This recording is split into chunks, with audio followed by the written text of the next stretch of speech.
Kip's Corner, welcome back. I'm playing. Been making some tags, and I've got one more to do, and so I thought I would turn the camera on and play a little bit and show you something that I'm using. That helps make sense. And so what I'm going to do is put a little bit of embossing glaze. This is Rusty Hinge. So this is Distress Embossing Glaze and Rusty Hinge. And this is Wow Mixed Media Embossing Brush from Seth After. And it's almost gone. But the cool thing about this is it's a brush. So you can just take this, and what I'm gonna do is I'm gonna brush in some of these areas here, and I'm just gonna do a sloppy sort of, come up the side a little, like that, and I think I'm gonna do a little bit here, go off the edge, and this down the side a little bit. Not a lot down the sides, just a little down that side. And just, again, I'm just sort of being sloppy with it. I'm not trying to make it perfect or pretty or anything like that. I want it a little, actually I want it a little bit grungy. And I'm gonna go down to, just keep wiping it off my piece. Okay, now what I'm going to do, let's see, let me find a scrap piece of paper. Here we go.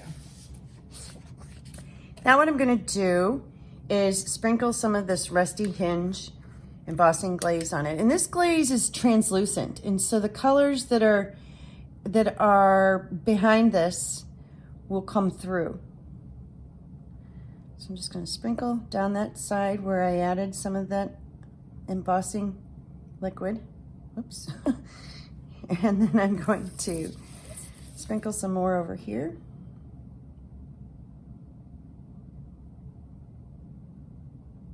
Get all of that. Okay, I think that does it. And shake it off.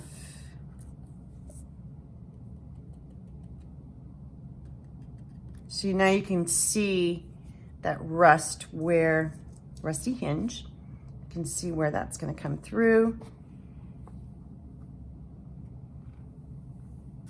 And dump that back in there.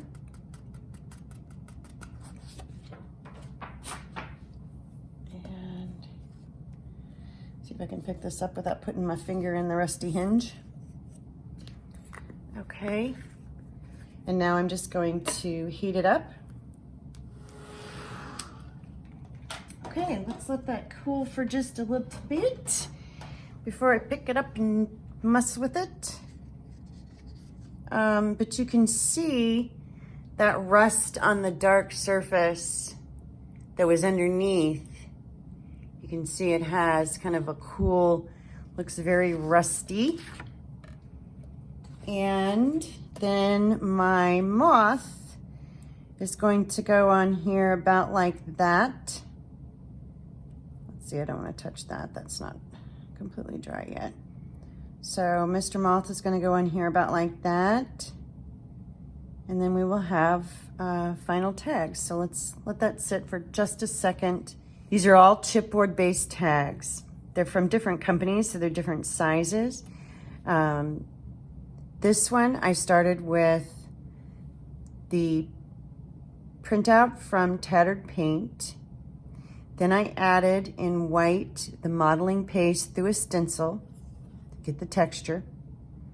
And then I went in with Slate Gilder's wax paste and just rubbed all around and blended those two in. I did not put any wax paste on this side of the tag.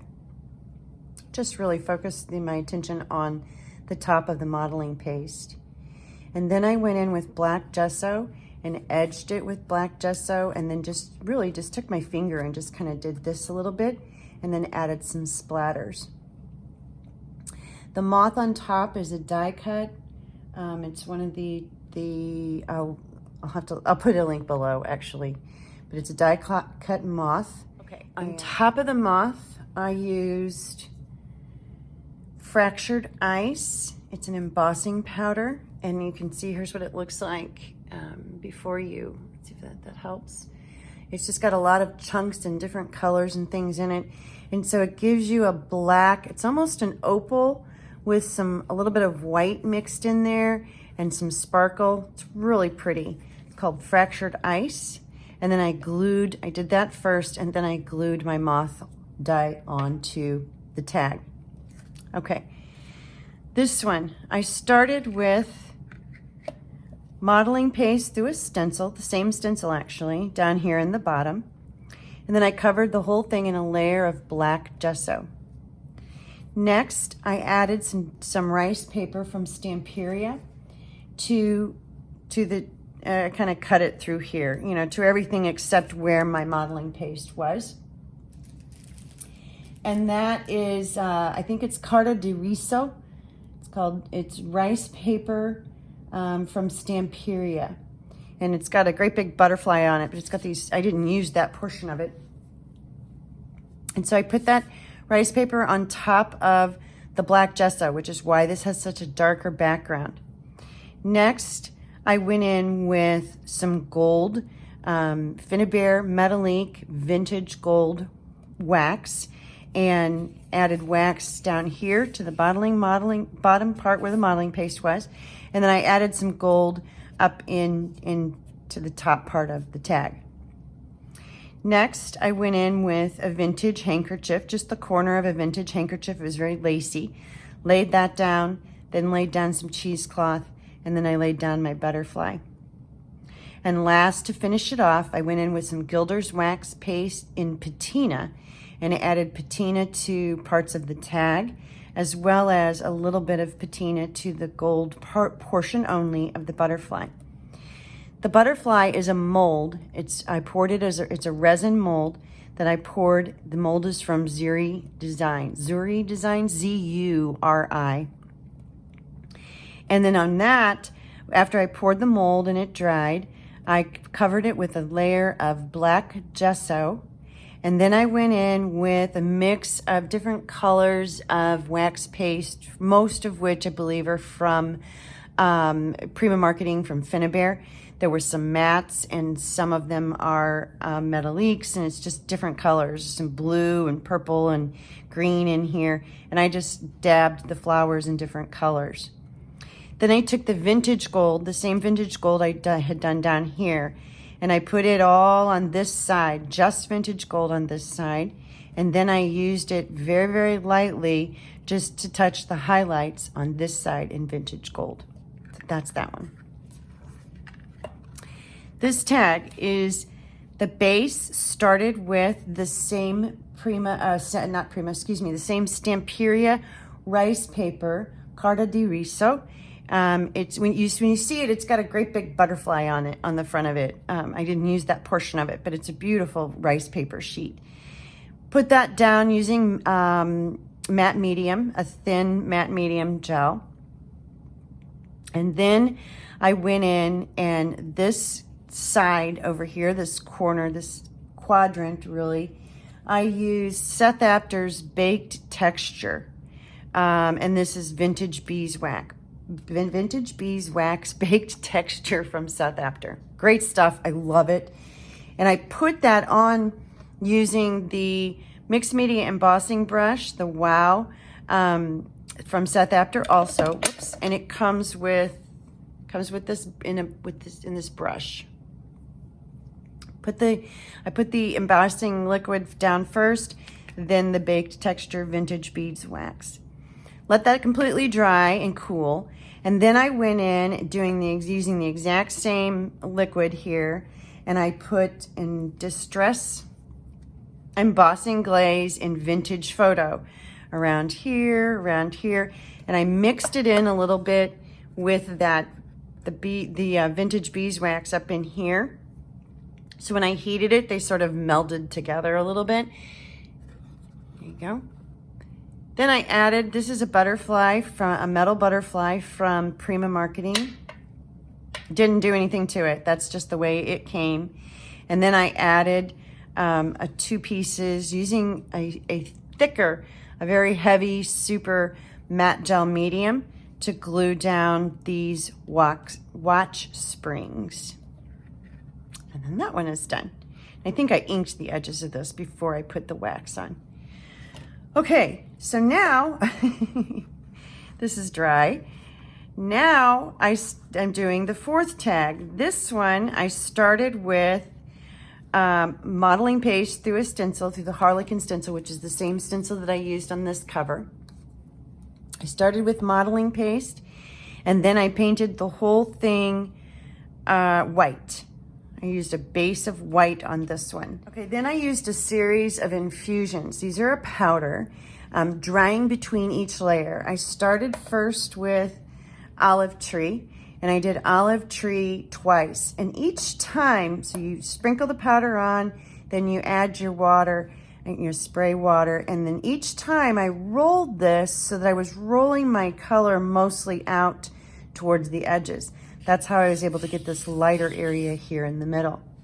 Next, I used the black, it's Black Night, and I put it just really on my two corners down here, mostly. Same thing, sprinkled it on lightly, added some spritzes of water, and then just sort of rolled that around. Then in the very last, I used Rusty Car in the opposite two corners. Same thing, just sprinkled a little, spray some water, roll it around. And I was drying between each layer, so I was building the layers as I went. Then I went on top here with some Gilder's Wax Paste in copper. I hit the tops of these little Harlequin diamonds. Next is what you just saw me do, is I used the Wow Mixed Media Embossing Brush from Seth Apter, and I used Rusty Hinge Distress Glaze. This embossing glaze is translucent, and so your colors underneath come through. And so, oops, I got a mess here.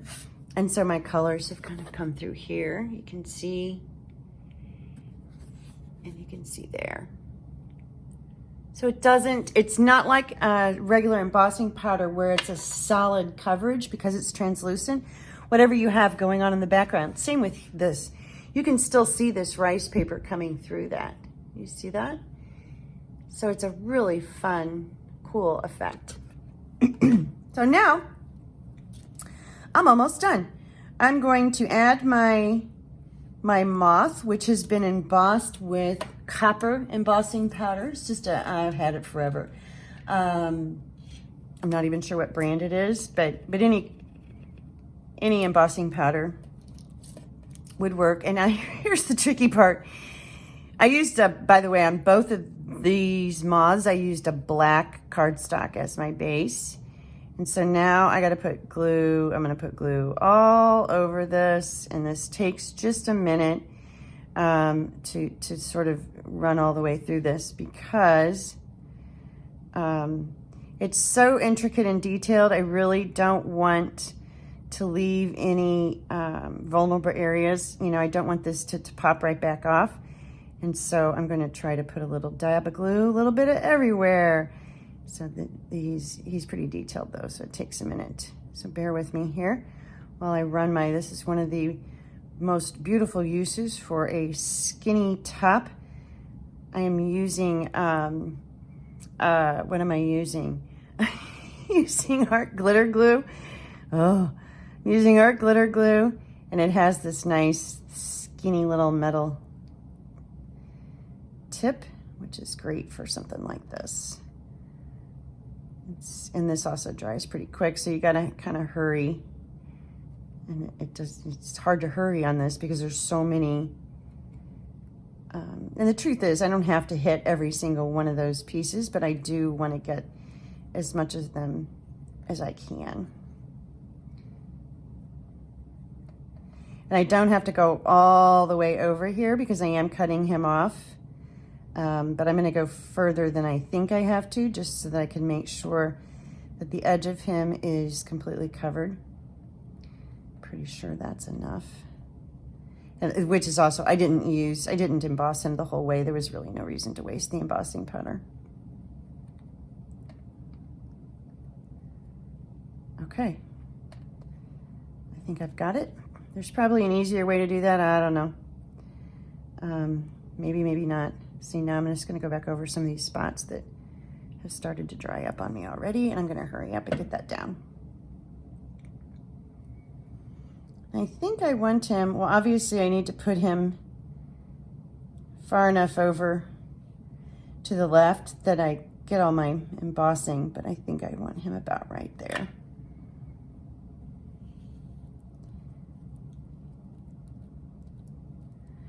Actually, well, he's already down, so that's fine. I was gonna say I probably should have moved him over just a tiny bit to the left so I could get all of that wing in there, but he's already down. I'm not moving it. Not doing it. I'd be afraid I'd rip him. So I'm just gonna press on this for a minute while that dries, and it does dry pretty fast, so. And now I'm gonna go in with my scissors, and I'm going to snip off the excess moth. I'm gonna do that from the back here. There we go. And then I'll go back, once this is dry, or I think it's dry, I'll go back and check those edges right there just to make sure that they are all sticking down.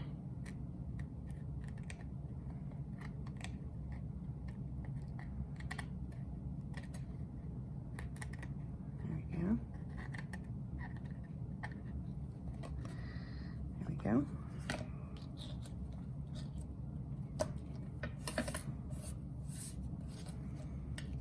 Okay, there he is. This is curled just a tiny bit, so I'll put him under some weight. But all I have left to do now to all of these is add a back to them. You know, cover up my messy back and an eyelet in the top. And they'll be done to go, ready to go. That's it. I just wanted to very quickly just walk through the process and the products that I used for some of these things. And to show you, you know, these are all very, very different, and yet, you know, the same but different. So yeah, those are my tags. I'll be back. Bye.